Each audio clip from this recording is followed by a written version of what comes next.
अभी हम लोग बोर्स एटॉमिक थ्योरी का स्टडी कर रहे हैं। आज इस पे हम लोग काफ़ी इंपॉर्टेंट टॉपिक हाइड्रोजन स्पेक्ट्रम देखेंगे। तो हम लोग स्टडी करते हैं हाइड्रोजन स्पेक्ट्रम का।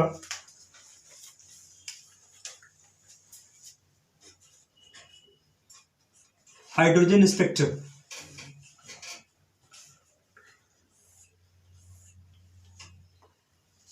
बेसिकली बोर्स का जो भी कंसेप्ट था वो यूनि इलेक्ट्रॉनिक सिस्टम के लिए था। बोर्स हाइड्रोजन एटम पे ही बेसिकली वर्क किए थे, इसलिए हाइड्रोजन को बोर्स एटम भी बोला जाता है। हाइड्रोजन जो है वो बोर्स एटम है। हाइड्रोजन के पास 1 इलेक्ट्रॉन है, इसलिए इसको हम यूनि इलेक्ट्रॉनिक सिस्टम बोलते हैं। यूनि इलेक्ट्रॉनिक सिस्टम, तो जहां पे भी 1 इलेक्ट्रॉन होगा, एक इलेक्ट्रॉन होगा, वहां पे बोर्स एटॉमिक थ्योरी हम लोग अप्लाई करते हैं। बोर्स एटॉमिक थ्योरी हम लोग यूज करते हैं। हाइड्रोजन के अलावा अगर किसी भी एटम्स या कोई भी आइंस के पास अगर 1 इलेक्ट्रॉन होता है तो उसको हम लोग हाइड्रोजन लाइक स्पीसीज बोलते हैं। जैसे कि हीलियम है, हीलियम का एटॉमिक नंबर 2, तो इसके पास 2 इलेक्ट्रॉन है। यहाँ पे हम बोर्स एटॉमिक थ्योरी को यूज नहीं कर सकते हैं, या हाइड्रोजन स्पेक्ट्रम का जो भी कंसेप्ट है वो हीलियम के लिए हम लोग यूज नहीं कर सकते हैं। लेकिन अगर ये हीलियम एक इलेक्ट्रॉन रिलीज करता है तो यहाँ पे He+ हुआ। अब इसके पास 1 इलेक्ट्रॉन है। ऐसी स्पीसीज को हम हाइड्रोजन लाइक स्पीसीज बोलते हैं। हाइड्रोजन लाइक स्पीसीज, जैसे हाइड्रोजन के पास 1 इलेक्ट्रॉन है उस तरह से He+ के पास भी 1 इलेक्ट्रॉन है। तो यहाँ पे हाइड्रोजन स्पेक्ट्रम का कंसेप्ट हम यूज कर सकते हैं। उस तरह से लिथियम जो है, लिथियम का एटॉमिक नंबर 3 है, इसके पास 3 इलेक्ट्रॉन है। लिथियम के लिए हम हाइड्रोजन स्पेक्ट्रम का कंसेप्ट यूज नहीं कर सकते हैं, लेकिन अगर लिथियम 1 इलेक्ट्रॉन लूज करे, यहाँ पे Li+, अब इसके पास यहाँ से 1 इलेक्ट्रॉन लेस हो गया, अब इसके पास 2 इलेक्ट्रॉन है। फिर अगर नेक्स्ट इलेक्ट्रॉन ये रिलीज करता है तो अब ये Li2+ हो गया।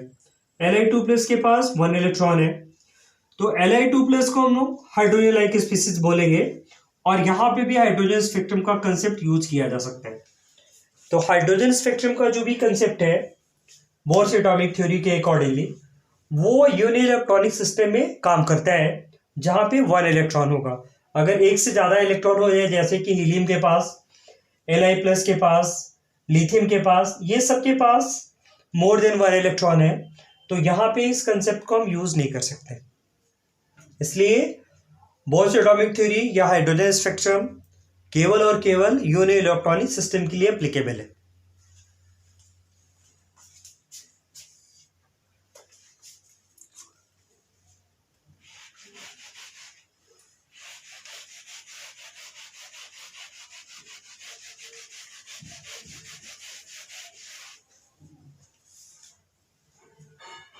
यहाँ पे हाइड्रोजन स्पेक्ट्रम में या कोई भी हम सैंपल लेते हैं हाइड्रोजन का, ये हाइड्रोजन गैस का सैंपल,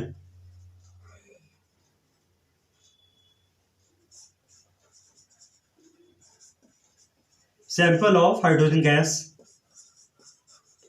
इसमें बहुत सारे हाइड्रोजन गैस के एटम होंगे या बहुत सारे मॉलिक्यूल होंगे। जब हम बाहर से यहाँ से एनर्जी सप्लाई करेंगे तो हाइड्रोजन के अंदर जो भी इलेक्ट्रॉन है डिफरेंट डिफरेंट सेल में, डिफरेंट डिफरेंट रीजन में, वो इलेक्ट्रॉन एनर्जी गेन करता है। इलेक्ट्रॉन गेन जब एनर्जी करेगा तो वहां से उसका एनर्जी लेवल इंक्रीज होगा, और फिर इलेक्ट्रॉन अपने ग्राउंड स्टेट से एक्साइटेड स्टेट की तरफ मूव करता है।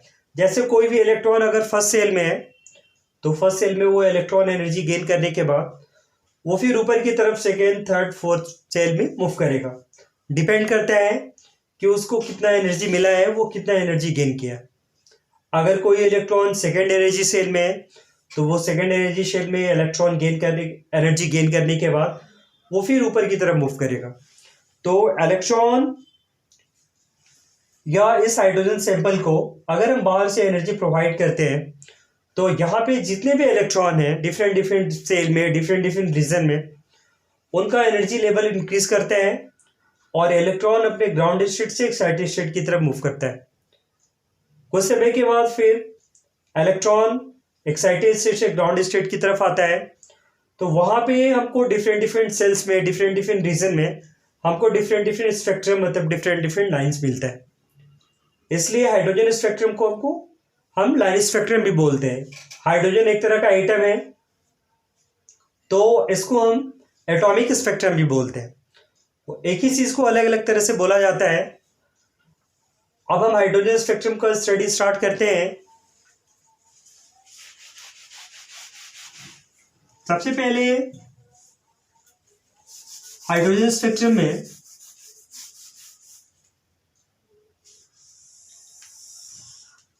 ये जितने भी सारे लाइन्स हैं, ये सब डिफरेंट डिफरेंट सेल को रिप्रेजेंट करते हैं। First energy shell, second energy shell, third energy shell.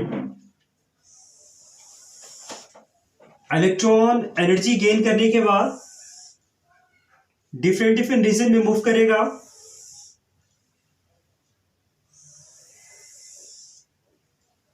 यहां पे 1 2 3 4 5 6 7, n is equal to 1, n is equal to 2, n is equal to 3, n is equal to 4, n is equal to 5, n is equal to 6, n is equal to 7। किसी भी atom के पास infinite number of cell हो सकता है, but यहां पे एक simple representation है और इसमें हम लोग 7 एनर्जी सेल का यूज किए हैं।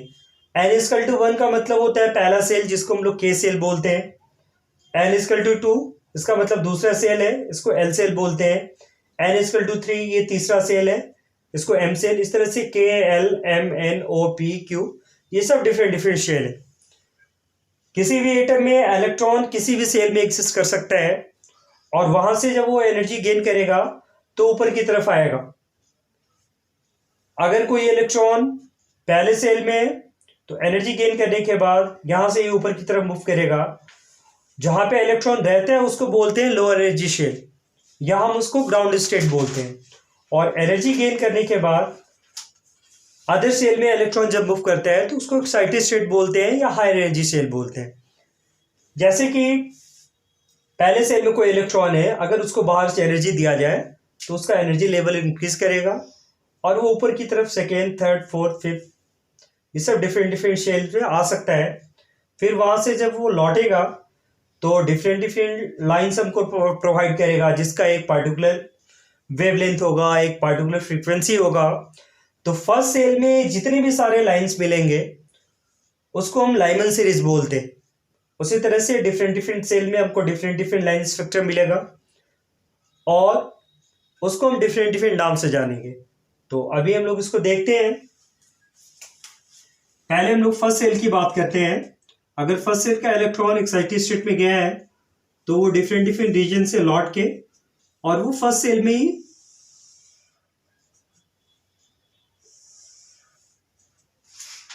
यहां पे electron different different energy shell से फर्स्ट सेल में आ रहा है।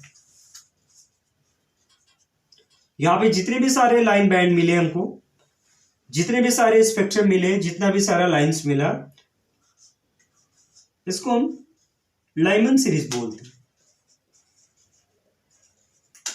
उस तरह से अगर सेकेंड सेल का इलेक्ट्रॉन एक्साइटेड स्टेट में जाता है तो वो नीचे आने के बाद हमको डिफरेंट डिफरेंट लाइंस प्रोवाइड करेगा। इसको हम लोग बॉल्मर सीरीज बोलते हैं। बॉल्मर सीरीज। इस तरह से थर्ड सेल का इलेक्ट्रॉन हमको थर्ड सेल में डिफरेंट डिफरेंट लाइंस प्रोवाइड करेगा।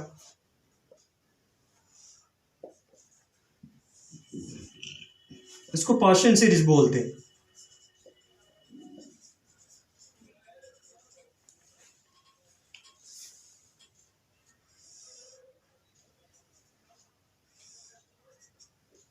ये फोर्थ सेल में जो सीरीज मिलता है, जो लाइन बैंड मिलता है, इसको हम ब्रैकेट बोलते हैं।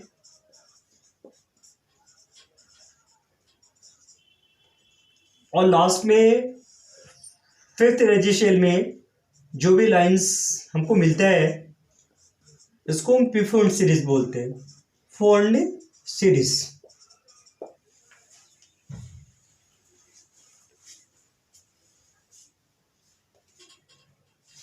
तो लाइमर, बाल्मर, फाशन, ब्रैकेट, फन, इस तरह का हमारे पास जो है वो 5 सीरीज है डिफरेंट डिफरेंट एनर्जी सेल में। ये सारे लाइंस का एक अपना पार्टिकुलर सीरीज का जो भी लाइंस है इसका एक अपना स्पेसिफिक एनर्जी होगा, इसका अपना स्पेसिफिक वेवलेंथ होगा, इसका अपना स्पेसिफिक फ्रीक्वेंसी होगा, इसका अपना स्पेसिफिक वेव नंबर होगा। तो इस तरह से ये सब का कैलकुलेशन भी हाइड्रोजन स्पेक्ट्रम में कर सकते हैं।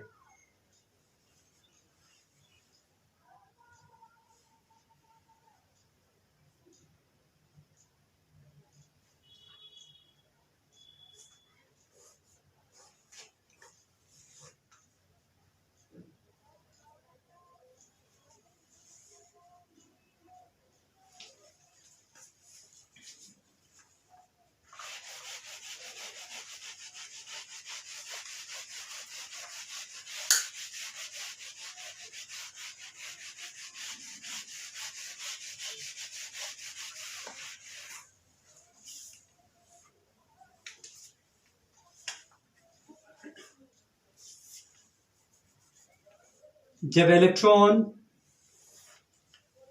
एक्साइटेड स्टेट से ग्राउंड स्टेट में आता है तो हमको डिफरेंट डिफरेंट रीजन में different different number of lines मिलता है। ये जो total number of spectrum line है इसको हम लोग कैलकुलेट कर सकते हैं। तो ओवरऑल जितना भी सीरीज है सारे लाइंस को एक साथ भी कैलकुलेट कर सकते हैं, और इंडिविजुअल सीरीज में जैसे लाइमन सीरीज में टोटल नंबर ऑफ लाइन हमको कितना मिल सकता है, बाल्मर सीरीज में कितना total number of spectrum line मिल सकता है, फासन सीरीज में कितना मिल सकता है, उसको इंडिविजुअली भी हम लोग कैलकुलेट कर सकते हैं। तो total number of spectrum line हम लोग देखते हैं 1 बाय 1 करके।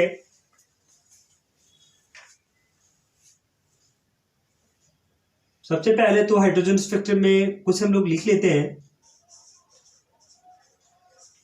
When an electron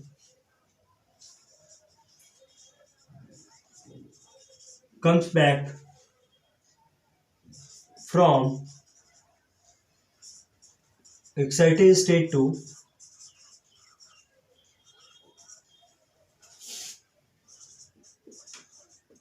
ground state, hydrogen to give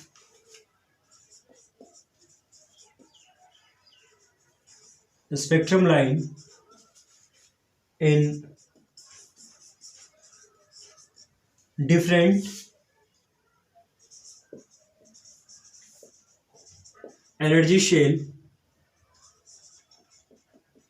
having specific wavelength, energy,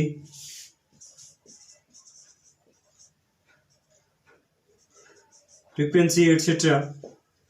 called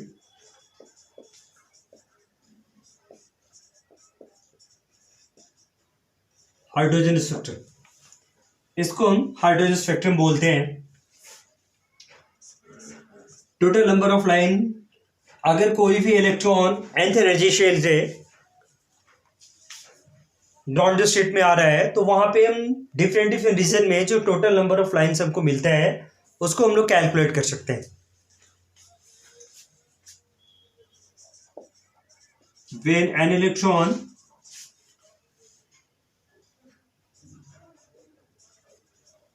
comes from nth energy shell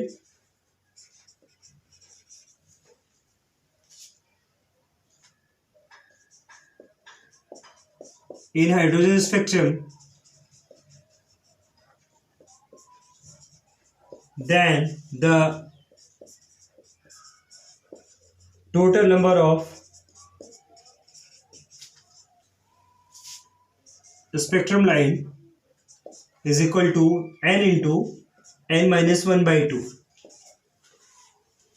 ये फॉर्मूला हमको total number of spectrum line देगा, मतलब Lyman series, Balmer series, Paschen series, Brackett Pfund में total lines हमको कितना एक साथ मिला। टोटल नंबर ऑफ लाइंस को कैलकुलेट करने के लिए ये फॉर्मूला हम लोग यूज करते हैं।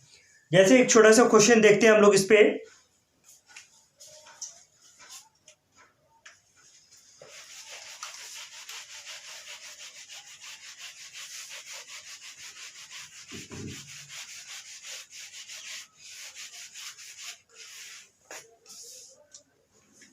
यहां पे क्वेश्चन है हम लोग का, when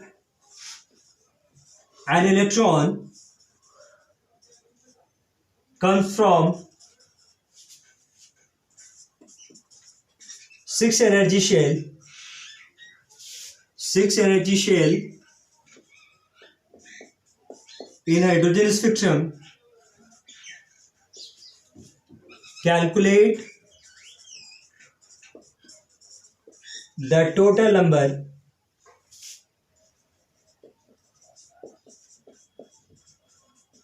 of spectrum line।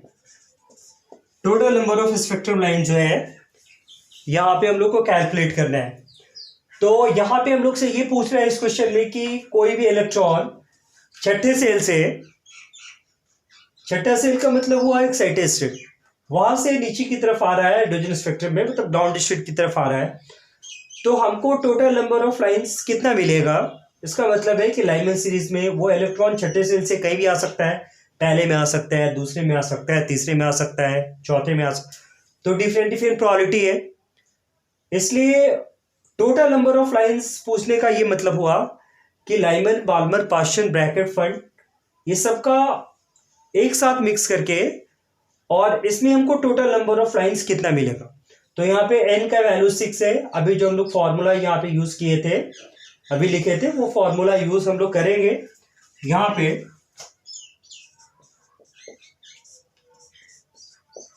n equal to 6 ये गिवन है, फॉर्मूला यहाँ पे यूज हम लोग करेंगे।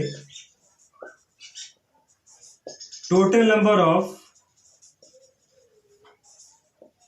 Spectrum line is equal to n into n-1/2 equal to n का वैल्यू 6 है, 6 into 6-1/2, 6 into 5/2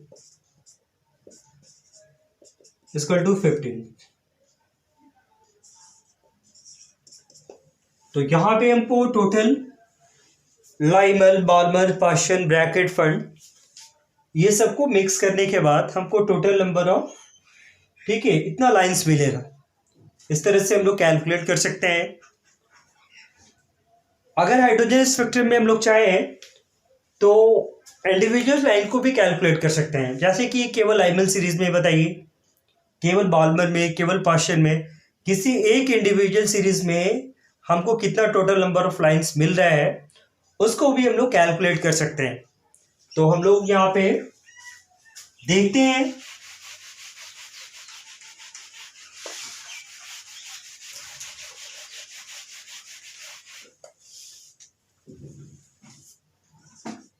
in hydrogen spectrum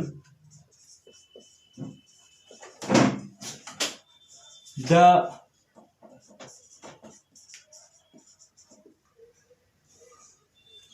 total number of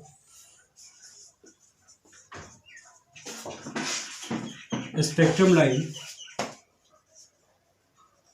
in, जैसे पहला हम लोग लाइमन सीरीज का निकालते हैं, Lyman series.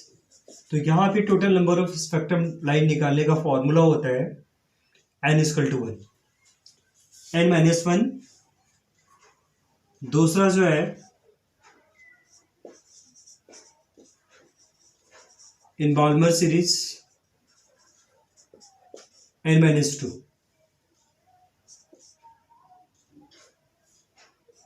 पाश्चन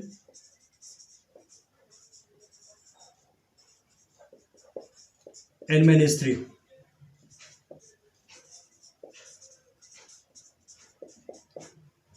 bracket series N-4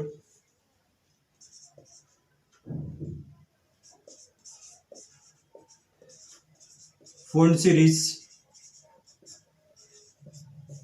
N-5।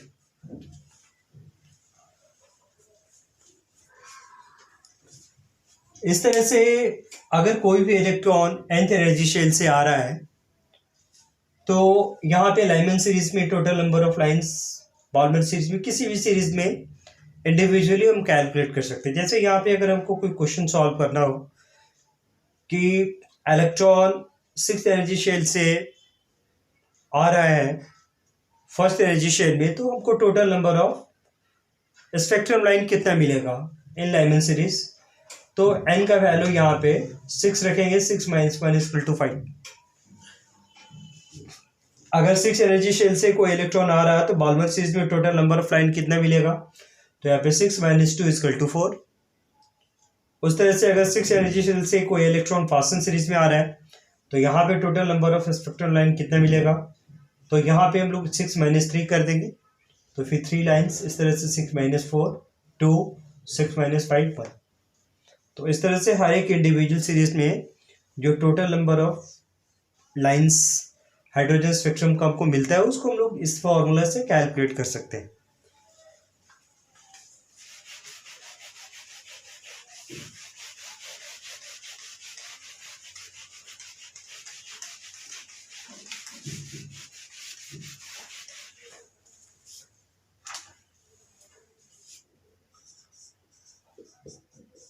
इन हाइड्रोजन स्पेक्ट्रम में जो भी बोर्स एटॉमिक थ्योरी का फॉर्मूला है उसको हम लोग यहाँ पे यूज करते हैं। जैसे हाइड्रोजन स्पेक्ट्रम के किसी भी केस में अगर एनर्जी का कैलकुलेशन करना हो तो सेम फॉर्मूला हम लोग यूज करेंगे, -2.18 into 10⁻18 into 1/n1 square minus 1/n2 square into Z square. यहां से एनर्जी को हम जूल में कैलकुलेट कर सकते हैं, जूल पर एटम।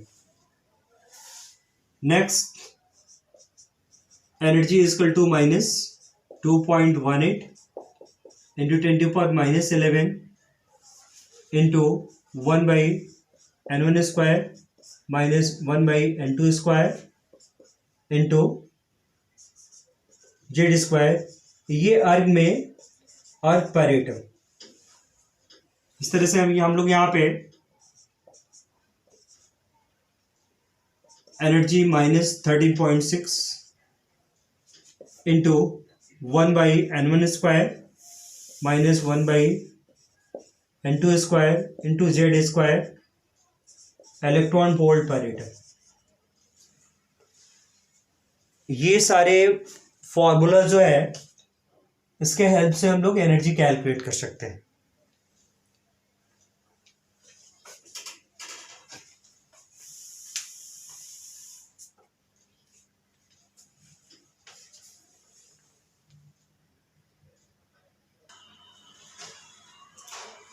इस तरह से हम लोग एनर्जी कैलकुलेट कर सकते हैं इस फॉर्मूला से।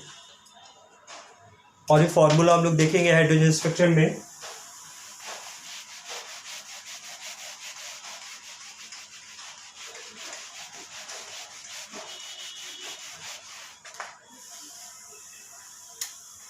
जैसे वेव नंबर का formula, wave number equal to 1/λ होता है। इक्वल टू यहाँ पे हम लोग फॉर्मूला रखेंगे RH into 1/n1 square minus 1/n2 square Z square.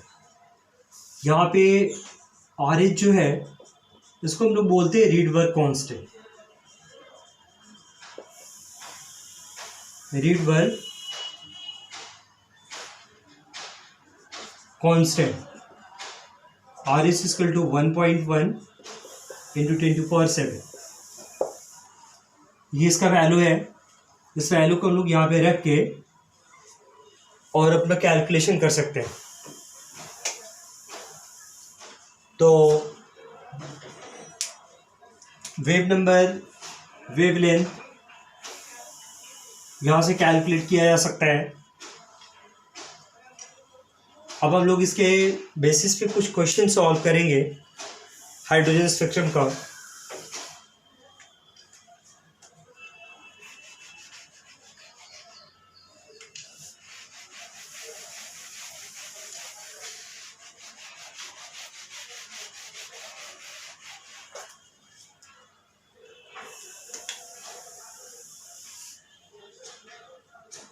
Question solve करते समय N1 और N2 का वैल्यू, N1 N2 का वैल्यू बहुत सारी जगह पे गिवन रहता है। तो अगर गिवन है तब तो हम लोग इसलिए वहाँ पे यूज़ कर सकते हैं। बहुत सारी जगह पे N1 N2 का वैल्यू हिडन भी होता है। तो अगर वहाँ पे हिडन हो तब हम वहाँ पे कैसे रखेंगे। तो पहले इस चीज़ को समझते हैं कि हाइड्रोजन स्पेक्ट्रम का क्वेश्चन सॉल्व करते समय N1 N2 को कैसे यूज़ करें। इन कैलकुलेशन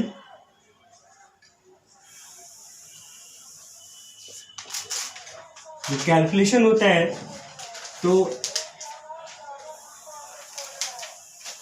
N1 एंड N2 ये दोनों का वैल्यू, इसमें N2 का वैल्यू हमेशा बड़ा होता है N1 के रिस्पेक्ट।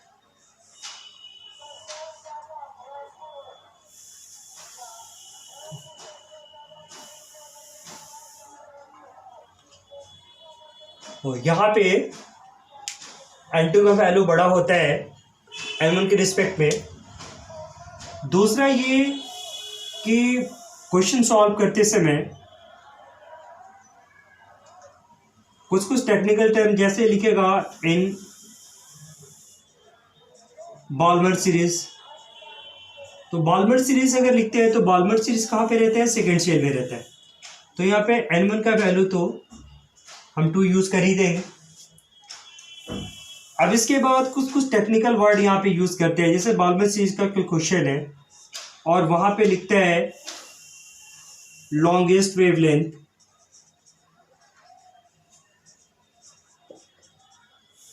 या लिखते हैं शॉर्टेस्ट वेवलेंथ।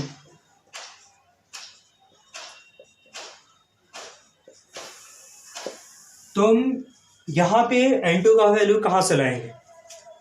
एक्चुअल में कोई भी एटम है उसके सेंटर में न्यूक्लियस होता है और न्यूक्लियस के चारों तरफ infinite number of shell present होता है। तो इनफाइनाइट पे इलेक्ट्रॉन का जो एनर्जी है वो मैक्सिमम होता है और लैम्डा जो है वो मिनिमम होता है।